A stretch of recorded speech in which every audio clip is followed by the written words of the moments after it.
안녕하세요. 여러분들의 복지 뉴스를 가장 빠르게 알려드리는 KBS 복지 뉴스입니다. 오늘은 기초연금을 감액 없이 받기 위한 금융재산 관리 방법에 대해 알아보고자 합니다. 기초연금을 언제부터 어떻게 준비해야 하는지 설명드리기 앞서 기초연금을 감액 없이 100% 모두 받으려면 도대체 어떤 조건들을 충족해야 하는 걸까요? 먼저 새롭게 변경된 2024년 기초연금은 신청인과 배우자의 소득과 재산, 그리고 부채까지 모두 반영한 소득 인정액이 단독가구 213만원, 부부가구 340만 8천원 이하면 단독가구 33만 4,810원, 부부가구 53만 5,690원까지 받으실 수 있는데요. 다만 부부의 경우 부부가 기초연금을 함께 받으면 기초연금 33만 4,810원에서 20%를 감액한 금액인 26만 7,840원을 각각 지급하고 있습니다. 부부이기만 해도 감액이 되고 시작하는 것이죠. 또한 국민연금이 부부 각각 50만원 2,210을 초과하면 국민연금 연계 감액이 되기 때문에 기초연금 33만 4,810원의 최대 50%인 16만 7,400원까지 감액당할 수 있습니다. 마지막으로 소득 역전 방지 감액이 있어 소득 인정액이 부부가구 선정 기준액 340만 8천원에 가까워질수록 기초연금을 최대 90%까지 감액당할 수 있습니다. 이 내용대로라면 기초연금 33만 4,810원을 모두 받기 위해서는 부부가구가 아닌 단독 가구여야 하고 국민연금도 50만 2,210원 이하여야 하고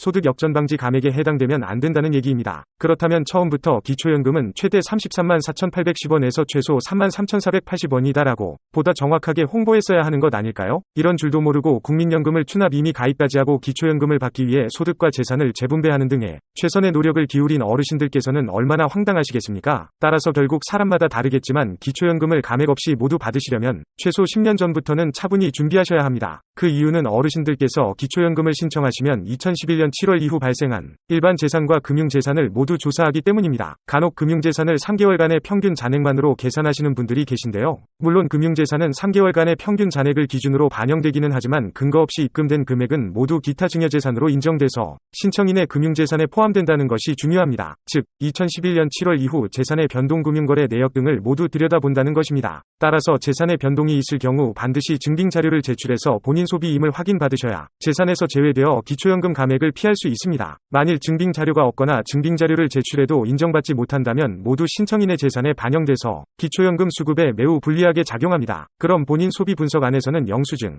진단서, 장례식장, 결혼식장, 학원비 영수증, 등록금 영수증 등이 있습니다. 그런데 여기서 주의해야 할 것은 간이 영수증은 인정하지 않는다는 것입니다. 또한 전월세 임대를 놓으셨다가 계약기간이 만료돼서 세입자에게 보증금을 다시 돌려주었을 경우 확정일자를 받아두었던 임대계약서를 버리지 마시고 반드시 보관하셔야 합니다. 간혹 구청에서 기초연금을 계산할 때 세입자에게 반환한 임대보증금을 기타 증여재산으로 인정해서 신청인의 금융재산에 계속 포함시켜 놓고 전세계약서를 제출하라고 하는 경우가 있는데 이런 경우 전세계약서가 없다면 증빙할 수 없으므로 불이익을 당할 수도 있습니다. 따라서 계약기간이 만료된 임대차 계약서도 절대 버리지 마시고 보관하시기 바랍니다. 그러면 아들에게 증여세 공제 한도인 5천만 원을 증여하면 어떻게 처리될까요? 기초연금 계산 시 증여한 금액은 증여세 공제 한도와 상관없이 모두 기타 증여 재산으로 인정돼서 기초연금 산정 시 일정 기간 부모의 재산에 포함됩니다. 만약 증여세를 내고 아들에게 1억 원을 증여했다면 증여세를 내고 증여하면서 모두 기타 증여 재산으로 인정돼서 단독가구 235만 7천 원, 부부가구 286만 4천원씩을 매달 자연소비 분석 계산 시 부모의 금융재산에 포함시킵니다. 따라서 부부가구의 경우 증여한 1억 원이 모두 없어지려면 매달 286만 4천원씩 자연소비가 필요합니다. 일종의 이중과세이지만 아직까지 이 부분은 수정되지 않고 있습니다. 이렇게 2024년 기초연금 수급 대상이 되시면 누구나 기초연금 33만 4,810원을 모두 받으실 수 있을 것 같지만 오늘 설명드린 것처럼 실제 현실은 그렇지 않습니다. 따라서 미리 준비하셔서 불이익을 당하지 않으시길 바라며 오늘 영상을 돌려보시면서 꼭 숙지하시기를 바라겠습니다. 지금까지 기초연금을 감액당하지 않기 위한 금융재산 관리 비법에 대하여 알아보았습니다.